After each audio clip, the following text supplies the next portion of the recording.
Today I am traumatized, hence my blanket, hence the baggy t-shirt, hence let's talk about my childhood. I found these, I don't know how many questions there are. How many questions are there? Assistant, Milo, Marcy. Yes, Milo, how many questions are there? I think 7. Well, he thought wrong. There's 24. Anyway, so this is posted by Melanated Mama on Twitter. She goes by Manny. Super cute profile picture. Like my cat, who just, saw his little tail. Anyway, yeah, super cute profile picture. Melanated Mama. She did this whole thing of all these questions. I thought they were really interesting. I do a bunch of quizzes for my own self-exploration. And, maybe you could do it too. Share our answers. Why not? So the first one is what was my name as a child? What was my nickname? Did I like it? Why? What made it special? Honestly, my real name's Theodora, so pretty much my whole life I'm living by my nickname as Thea. So I've always felt special because I've always had a very different name. I've always felt very unique in that way. I was never Sarah, Jessica, or Brittany. I had like a really cool, pretty name, and it always felt like me. Sometime my mom's one friend wrote an article about me called Finita Conchita Gonzalez. I don't really like being called Finita. Even though my mom loves to call me Finita, I kind of hate it because I feel like I'm a fajita, and I don't like it. I also didn't like Dora. That's about it. Are we assuming that childhood is under 18? I think that's what we're going to probably have to do, because are you essentially a teen? Is this under 13? We'll just see how the questions go. Anyway, what was my favorite color? I think back then I always probably liked more of a bold pink. I was very boring in that way. It's such a unique name though. I could have more boring things that I was into. So yeah, I liked probably like a magenta when I was younger. Then when I was like a teenager, I liked plum purple, and lime green. And now I like mustard yellow and this color orange. And I love light pink. I look really washed out in it, but I love light pink. Like that's the color my lips are now. Hate it, because there's just like nothing going on. I always feel like it also makes my lips and my coloring for a reason like very like porn star-y. Not that as an insult, just like not the look that I'm going for, My outfits honestly are my childhood outfits. That was number 3's question. Imagine what you wore as a child. Imagine your outfits. Describe what you used to wear. What drew you to these clothes? Honestly, I feel like I still dress the same. It's still like weird layers, weird color pairings, funny t-shirts with sayings on them. I do say that I think I was more drawn to prints, particularly florals and cheetah still. I love a good cheetah and a good tiger. But yeah, now I'm more into solid colors because of acting and longevity of clothes. I've realized that if you keep buying patterns, things go out of style so fast that it's like, forget it. I'm gonna spend $60 on a shirt. I want to wear that shirt for at least 60 years. Number 4, what was my favorite food? My favorite dessert. How did it make me feel? I don't know my favorite food. Honestly, probably, and it's terrible. I still love a good ramen. But those like circle cup noodles, not the packaged ones. I did not even dabble with the packaged ones until I was in college. But it was like the circle cup noodles, and you're not even supposed to like put them in the microwave. We totally did. I've been doing it for years, and I'm alive. So you can cook your cup of noodles that way. But yeah, it was probably my favorite one. I always felt so good when I ate them. I loved like the slurping the noodles, and I loved the vegetables in them. That was the best part. I would pour out the broth too, so I didn't have that much sodium. So if you're concerned, I wasn't neglected as a child, but there's nothing either of us can do about it now, except for me, and I hate every waking moment of it. My favorite dessert, I don't know. They have this whole story about the chocolate pudding, and like I couldn't decide if I wanted the pudding and I didn't want the pudding, and I wanted the pudding and I didn't want the pudding, much like I am in life right now. But probably fruit, man. Is fruit considered a dessert? I feel like in this keto LA culture it is, so we're just gonna say that it is. Yeah, it was fruit. time seem really long or really short? I think both, honestly. Honestly, no. It probably felt really long when I was a child. Everything now seems like it goes so fast as an adult, but as a child, things seemed so endless. I just touched my birth control and it freaked me out a little. Sorry if I look a little different. I like freaked myself out with my lip color and having like a traumatized day. I had a really bad experience with a photographer, and so like I was looking at my makeup and I like kept seeing that instance and I was like, okay, I gotta stop it. Sorry if there's a clicky noise too. Maybe I'll disguise it with like funky music. Anyway, back to the question. We're on number 6. What were some long-term desires I had? So weird. I remember, I guess I wanted to be a scientist. I wanted to go to Hogwarts. Fucking turf. J.K. Rowling though, you know? Yeah, I was hoping I would be wealthy and I guess like smart and successful. I like to read. I didn't really imagine myself as a performer until like I was 13. And mostly I daydreamed about going to Big Sur, which I did do. Sometimes I still dream about living there. But yeah, long-term desires as like a kid, that's the thing, I became like goal-oriented, I feel like, so late and almost solely because of my trauma. Like all of a sudden, something had to matter. Something had to matter to make all of this worth it. Like I had to be big in order to solve like what happened to me, because then I would have more of a platform if I was big. So until I was traumatized, which kind of came in more to my teens, I don't really have any goals. I was just living, you know? Ultimate goal of all, living life. One thing I really looked forward to as a child. What's one thing I really looked forward to? Man, I don't even know. It was boring. Reading, I guess. Being alone. Yeah, I didn't have a lot of friends as a kid. I've never had a lot of friends. And I was like mostly an only child. Most of my cousins were older than me, you know? So, yeah, I liked being alone up in my room, so I look forward to that. Sometimes I still like look forward to alone time, so like classic introvert, even though my one friends think I'm an extrovert because I'm zany. I'm just a zany introvert. Should have been my YouTube name. It's one thing I hated, one thing I couldn't stand, what made me sad. Okay. I don't know if I was like a really good kid. Like I was like a ghost. I was so good. I don't know, I guess that's a really weird analogy. Not all ghosts are good. But I really like kindness, so I guess I didn't like bullying. I was getting bullied pretty early. I hated like anything with the devil, anything that, I was very, very religious, so anything that wasn't Christian, I was like, oh, no, thank you. I don't want it. So yeah, I couldn't stand evil. I would cross out, like if God wasn't capitalized, I would cross it out. It's bad, you guys, it's rough.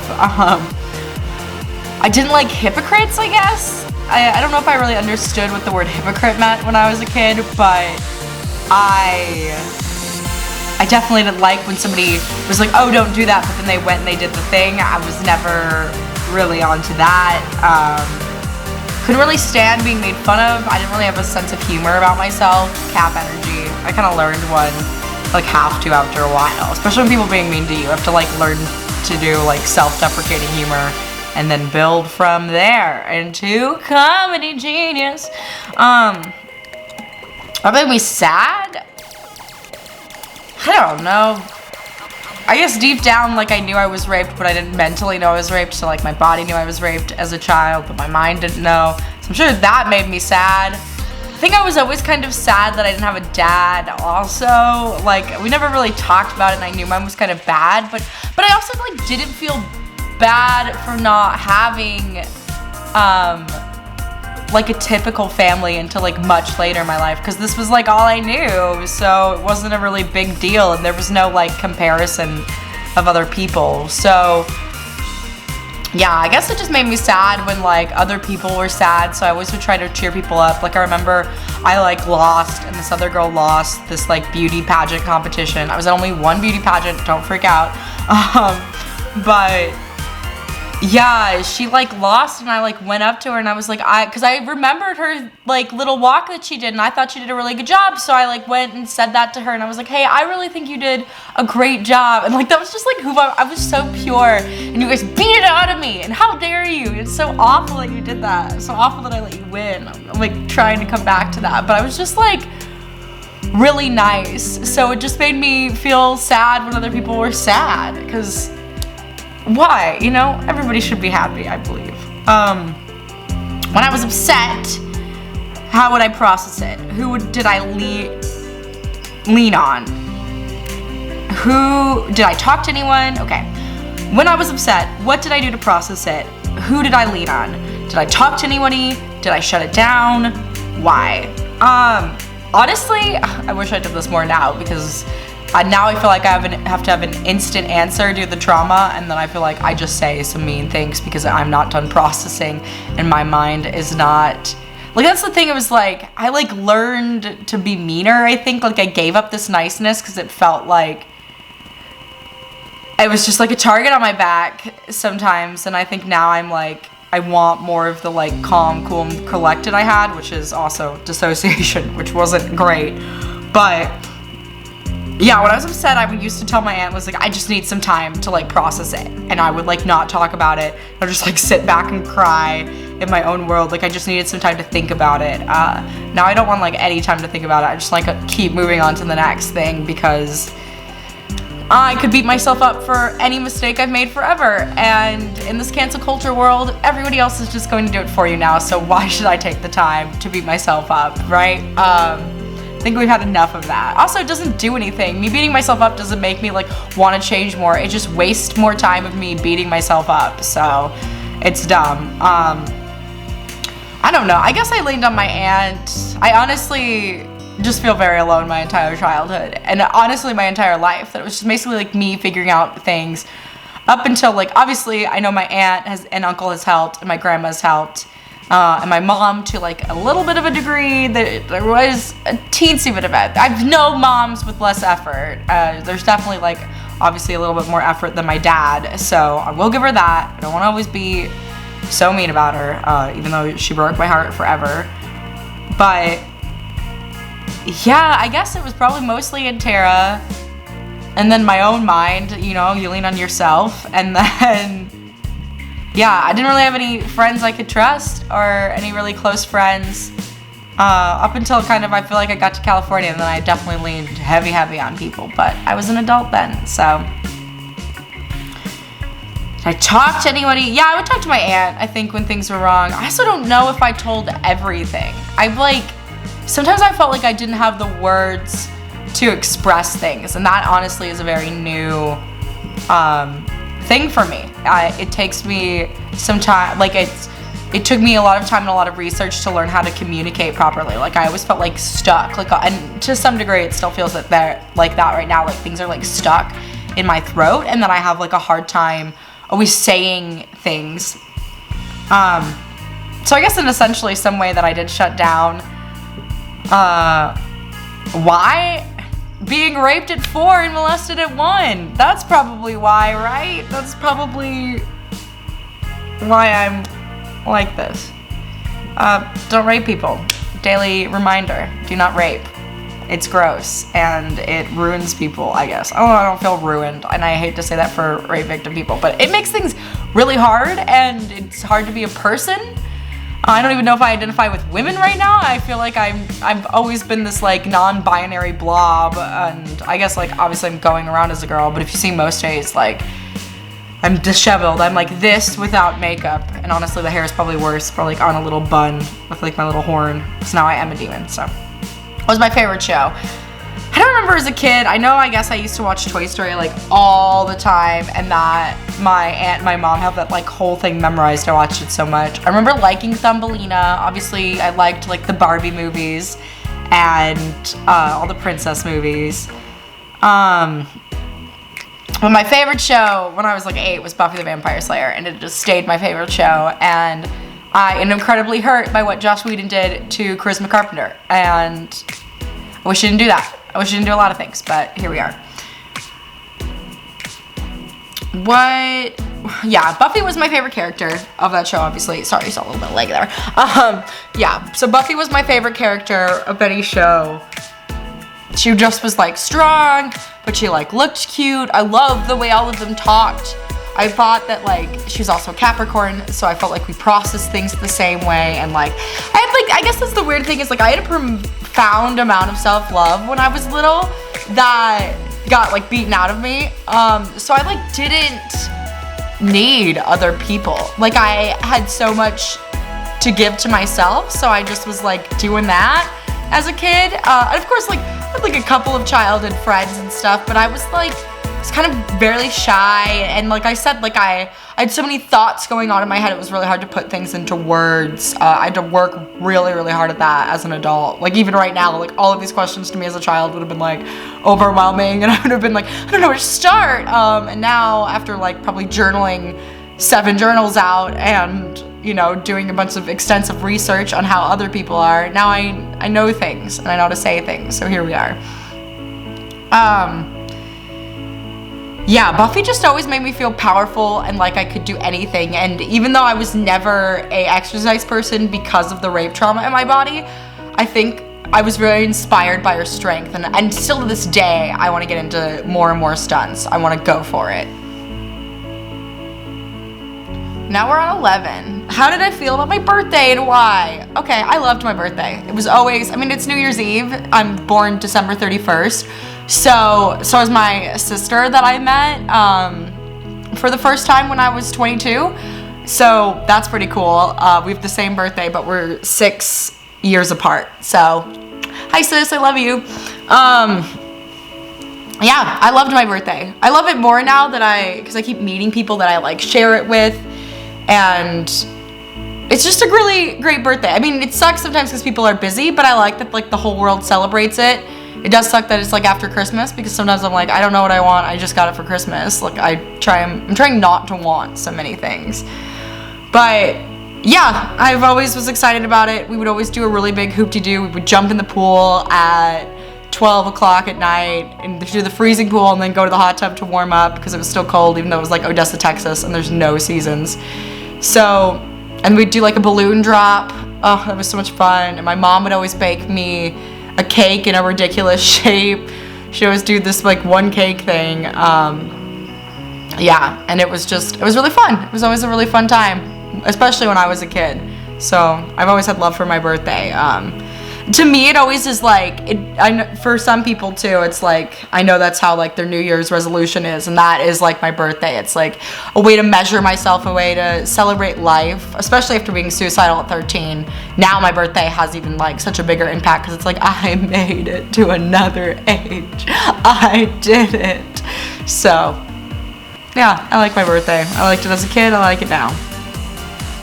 How much did I understand about my parents in the world? Probably like nothing. I do think I understood about the world relatively. I don't know if I knew how evil it would be and how like manipulative. I also would like to argue that got progressively worse as I aged from 1995 to 2021. I think the meanness level is up, but maybe not. Maybe, I don't know.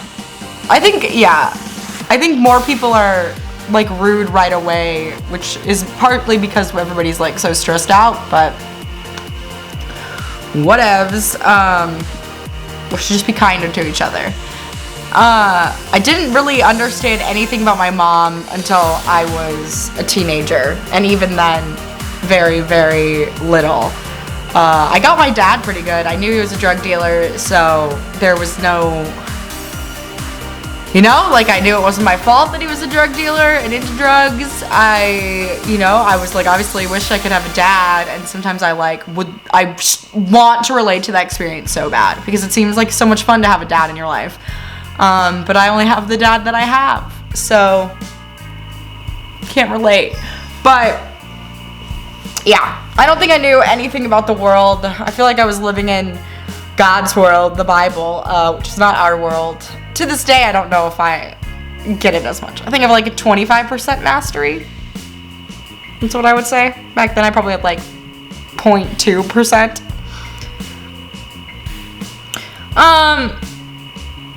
Sometimes I do wish that I didn't know how people hurt me, because that's the next question. Did you wish to know more or less? As a kid, I think I always was eager to know more. As an adult now, I'm like, take these memories out of my brain, please. Take it away. I don't want them. Get them out of here. Ugh. People are gross and disgusting and terribly cruel. And why? For what purpose?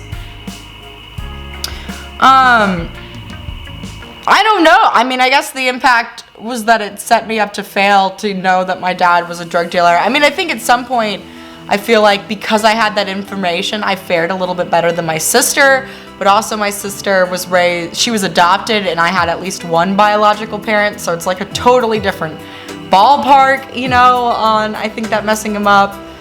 I mean, I think I don't think I had a chance being in the family that I was born into at the time that I was born into by who I was born into. So, it definitely like had an impact. I'm definitely like, I'm not like normal people. I don't think I ever will be. I was hoping that one day we would meet in the middle, but maybe I guess it'll happen because people's parents will be gone. But even then, if somebody was a bad person and they're gone, and somebody was a good person and they're gone, it's like two totally different surreal feelings to people. And yeah, so I guess the impact that it had is that it made me so different that I'm isolated from other people, so different that I have a hard time like relating, and like I can be like empathetic and sympathetic, but I like have nothing similar in my memory bank. I feel in comparison to other people's childhoods. Like it's like feels like I'm just like making up a story half the time. I feel like it's my own like fucked up fairy tale. And yeah, I wish it was, honestly, I wish it was normal and boring. I really do. Being unique's not that fun.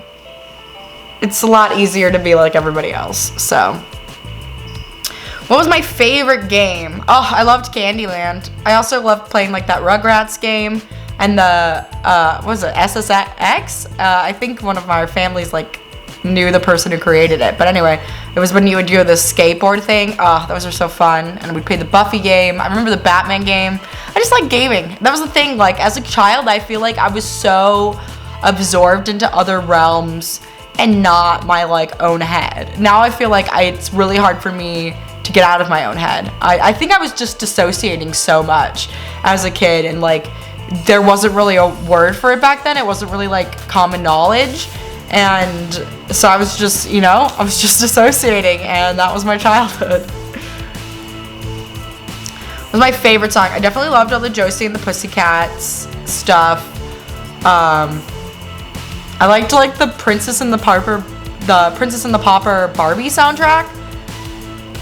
We definitely listened to some Broadway. I remember liking Chorus Line. I don't know why I was so little listening to Chorus Line, but I was. And the Shrek soundtrack. Oh, the Shrek soundtrack was great. What other Broadway did we listen to? I loved Anastasia. Mr. Milo, I'm filming a video. He was like, I'll help you. He was like, my favorite song is Wet Ass Pussy. Would be Milo's favorite song. Check out a stand-up coming soon. Misogyny. I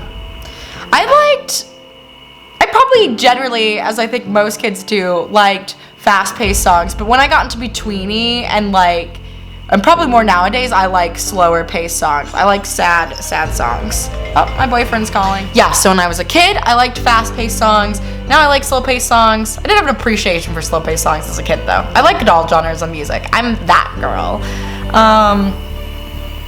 Definitely sang and dance. I would used to go, I would sing and dance Beauty and the Beast a lot. That was my go-to. I never got to play Belle, and I really wanted to. I sing and dance probably more than I ever did. Obviously, we were in Christian plays when I was a kid too, so it was kind of required of us to sing and dance. So I did. I wasn't much of a dancer. Like I said, exercise, because I think of the rape trauma within. I just it would freak me out, and I didn't really understand what was going on because nobody told me I was raped until I was 13 and attempted suicide. So Yeah, if your kid was raped, perhaps talk to them about that. What did I want to be when I grew up? I wanted to be a scientist. It was not very specific. I think eventually when it got specific, I was going to work with cancer. Then I wanted to be a mortician. Then I realized I was freaked out by blood, pee, poop, smells, being alone with a dead body at night, and I realized I was not going to, I don't know, like part of me knew I was always going to be an actor because I didn't want my stepdad living off of me, which it was pretty clear that that was what he intended to do, even though they were never going to help me get to a position to where they could live off me, and they fucked me up they've messed up my finances so bad that who knows if I'll ever have enough money for someone to live off of me. I mean, but many a man have tried. Yeah, so I'm not doing that, obviously. I became an actor. I remember my career test, my number one thing was a choreographer, but of course I didn't dance because of the rape things. And honestly, I think about that a lot. I think about like that I would have been a choreographer of some sorts. Like I think I would have ended up really liking dance and teaching dance, but a 10-year-old and a grown man stole that from me. So thanks.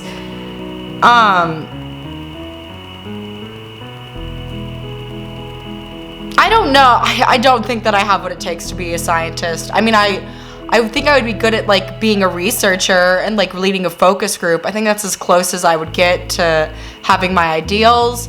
One, it would be a lot of school, which is really expensive. Two, I just like was never good at acing biology, which would stress me out. I don't have the brain for it. I don't really have a sciencey brain. I have a really artistic brain. And honestly, I've tried to get around getting out of this industry a bunch of times because often I felt not good enough and like nobody looks like me as a social media star, as someone on TV. So I didn't think that I had what it took. I didn't think that it was ever going to happen for me. And then every time I've tried to get out, it gets me back in, and it was like, doesn't really seem like, it seems like I'm always at least going to be doing something in the entertainment field. I'm always going to be doing something in the entertainment industry, and that's that. And I don't know what else I'll do in the meantime. It seems like it's also social media, which is hard because it's like eating my soul. I would like a job where I talk to people more. I guess I should go into customer service, but also maybe that will make my heart be stronger against mean people too. So we'll see what the future brings.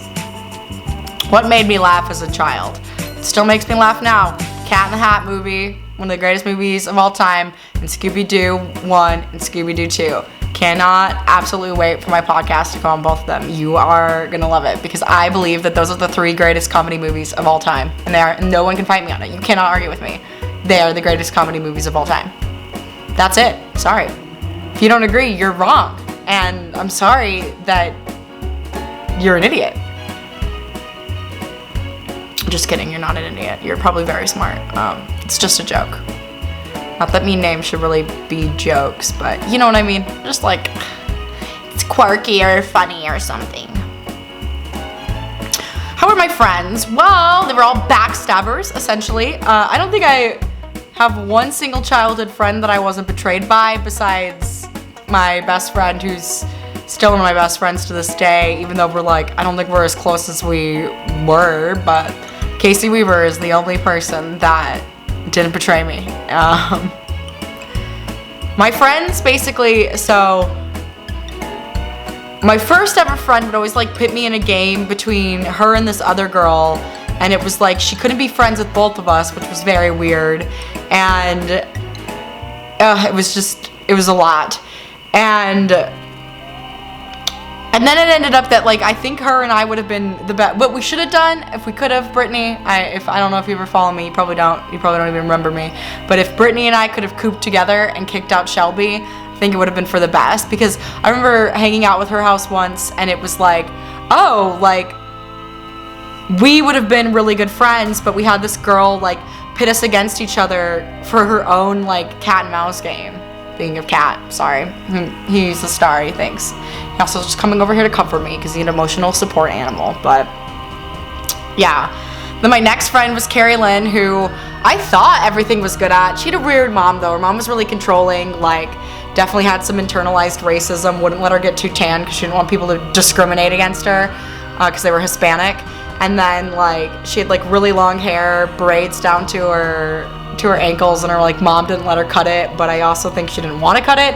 Anyway, she ended up, I think we were in like 4th grade and we like kissed, and like obviously I am a gay, you know, and she like, I don't know, I thought that and I didn't ever think that was like, I would have never looked back and said that was my first queer moment.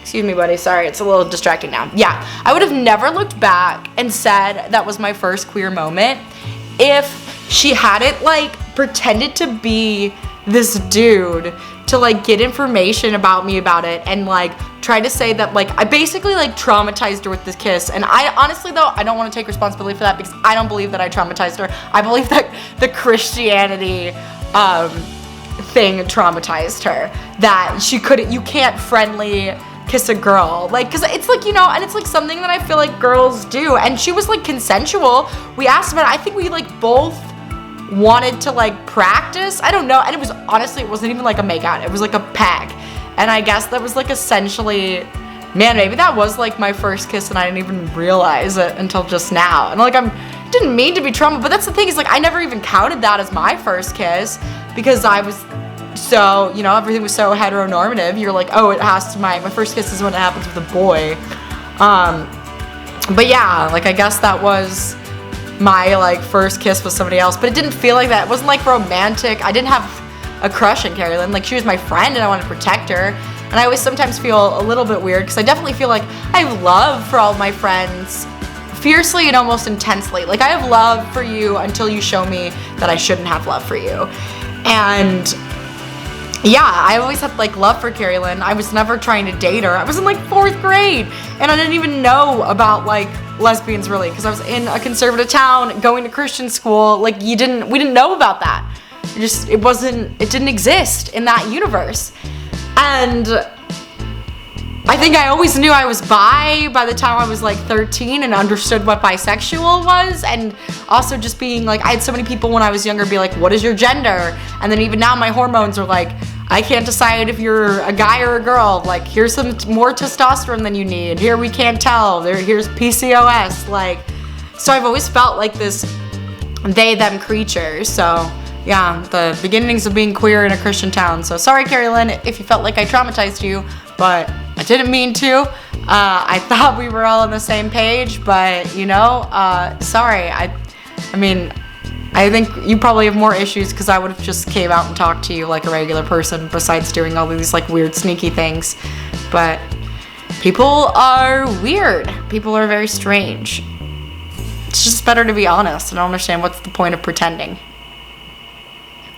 I was also a very big crybaby. I will say, in my friend's defense, that I understand my people. I was very soft. I still am soft. I think I'm a little bit stronger, and I think it was hard because it was like I could stand up for other people, but it was really hard for me to stand up for myself. I think too, because part of it is like when you come after me, I think about you must have done this to other people, right? And then when I'm feeling it, that's when I know the most of how other people hurt. So I just like break down and cry. Honestly, I just wanted to be a good friend to my friends. That's all I ever wanted from them. I was never in a competition with them. I never I just wasn't. It wasn't about that for me. It was about like both succeeding, and I just like liked their energy and I liked being around them, and I wanted whatever they wanted for themselves in life. That's how I've always been with my friends. And it's sad I don't really have that many now, because I always feel like it becomes this weird competition thing, and it's like, I'm not running a race against you. We can hike together, right? We can do athletic things together, but I'm not going to compete with you. That's not what friends are for to me. And I just wanted those things because, yeah, I said it. I liked their energy. How did I view love? I don't think I understood love when I was a kid, obviously. It took me, honestly, I don't think I understood love until like a year ago. So, and even now love is something that you're constantly understanding. So for me, as a kid. I mean, I remember when I fell in love, like Tobey Maguire first, then Daniel Radcliffe, and then my next door neighbor, David Forsyth. Hi, if you watch this. I just like saw him. I saw him before he was even my next door neighbor. I saw him walking down the thing, and I just like, it was love at first sight. Like, it really was. And it was like, and it was weird because then he ended up moving next door to me, and it was like some sort of luck. And sometimes I feel like we're still gonna end up together. It was like that kind of love, you know what I mean? Even though like we don't talk right now, right? That's like crazy ridiculous. But it was like somehow in my like littlest heart, like I knew. Also, he's like not as cute as he was when I first liked him. Sorry, but he's just not my type anymore. You know, I'm like a different person from when I started there. But sometimes I still feel like, oh, we're gonna end up, something is gonna happen and we're gonna end up married, and that's that. Like, it's like a weird, in an alternate universe, I swear that I am married to David Forsyth. And it's funny to think about, and I always like, and he even like, he got like mean towards the end of it, and I don't know what was happening. He was like 13, you know, he was a year older than me, or he wasn't 13, he was like 11, so, you know, 11-year-old boys. And he like just started getting like aggressive and weird about stuff, and I don't really know what was all happening with their family or whatnot, but that like kind of hurt. But I also like, I never felt like it was tainted. It was by no means like an abusive relationship. It was just like he got like kind of sour towards the end, and I guess I was like kind of falling out of love with him. So yeah, I've always viewed love as being married to somebody for the rest of my life. I think that's pretty much it. You know, being in a Christian thing, I think I still have that like monogamy pulled in. I think now recently I've been thinking more about being polyamorous and having like love in the heart, but I still think it would get so complicated, and I'm so worried about STDs, and honestly I can barely manage myself and being a good girlfriend. I don't know if I could do like more than that. But I also feel bad if I was like a little more judgy. Part of me though is because the reason I was always judgy is because there was a polyamorous that wasn't based in love. It was based in how much pussy can I get, or how many girls can I sleep with. But my partner is fine with it because my partner wants some sort of stability. So I'll be stable too, but I also will go see other people, and they have the freedom to do that. And like, that's fine, but it also feels like you're using all of those other people as objects for why, you know? So I don't like that polyamory. But if you're like, all three of you are in love together, I don't care, you know? I just think it's weird to use people as sexual objects, and it's part of rape culture. Sorry if you...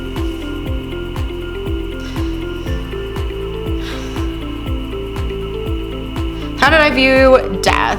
So I had my first suicidal thought when I was 10. I was never that scared of death. I've never really impacted me. We had like a couple of kittens that died, and obviously like I felt very sad, and I like remember like wrapping up the one kitten trying to warm it up. And then my aunt thought that I suffocated it, but I didn't. She was like cold first, and then I like she was like dying, and then I tried to save her with heat, but I was like a child and I didn't know what I was doing. Obviously I didn't know she needed resuscitation, not a blanket. For me, blankets are the cure-all. But yeah, it just makes sense. Like, things have limits, things are finite, and I don't know, it'll be interesting when my grandmother dies, because I'm very close to her, and I'm sure I'll still feel sad that I can't see her, but I'm also like, I don't know, being suicidal too, you like accept never seeing everybody again every time that you engage in a suicidal thought or behavior. So fire, the like alarms are pretty decent, but yeah, I've just, it's part of life. And also like, I mean, I don't know if there's a life thereafter now. I'm still like, I'd like to believe, right? It would be nice if heaven was real, because then I would know what to do more. But more and more as I get older, I have a struggle with believing everything in the Bible. I honestly feel like you probably die and that's just it. And honestly, that doesn't bother me either. The concept of eternal life does really stress me out, and then being judged again really stresses me out, and then spending all my days in fire really stresses me out.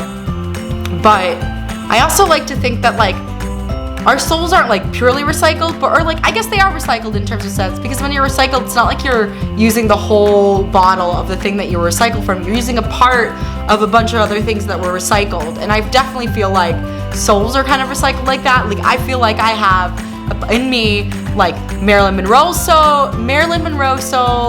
Wow, why is that a tongue twister? Marilyn Monroe's soul, Louisa May Alcott's, Emily Dickinson. Like I feel like all of their souls are like in me for whatever reason, and maybe that's just a weird way of me saying these women had an impact on my life. Speaking of pussy, I know.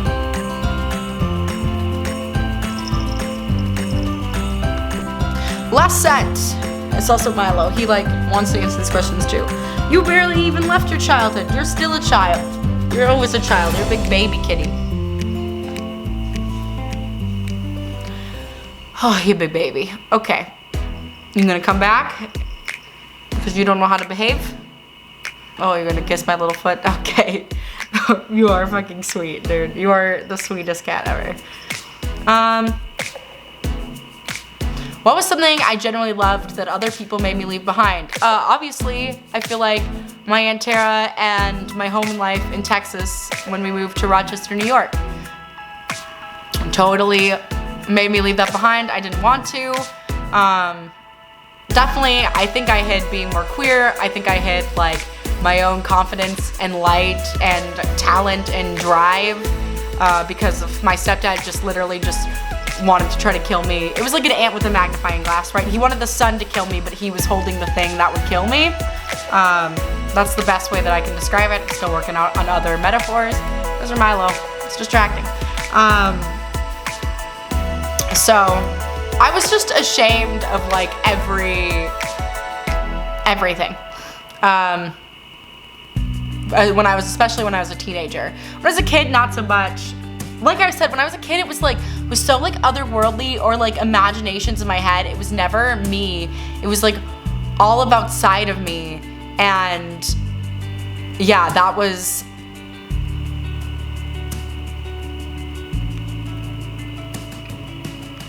it. Like I didn't really feel any shame or anything because I guess I felt shamed if I did anything sinful, but I would like tell on myself. Like one time I swore and I went like told on myself because, you know, like I want to be a good person, so I'm ashamed of like evil, and I think that's like kind of how my stepdad was able to manipulate me and kind of make me hate every part of myself because I wanted to be good, and he was telling me that I was just fundamentally defunct and evil. It was terrible. Leave your abusers, especially if you have kids. I mean it.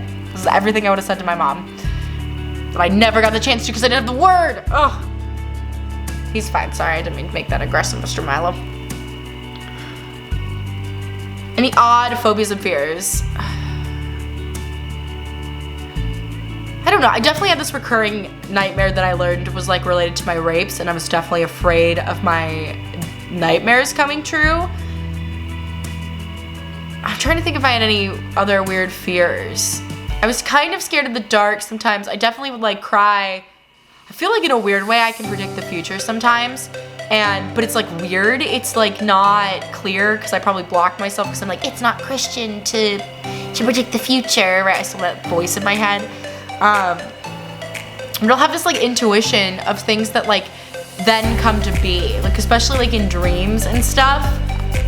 It's like really hard to say, and obviously it's not like 100% accurate. It's just like, it's like the stories I write. Like there's like truth in them and they're based on an event, but obviously like I've changed the characters, and that's like what my dreams and predictive stuff has felt. So there's definitely times where it was like, I guess it feels like anxiety, and in a way I have this whole thing of like, am I predicting the future or am I just a powerful manifestator that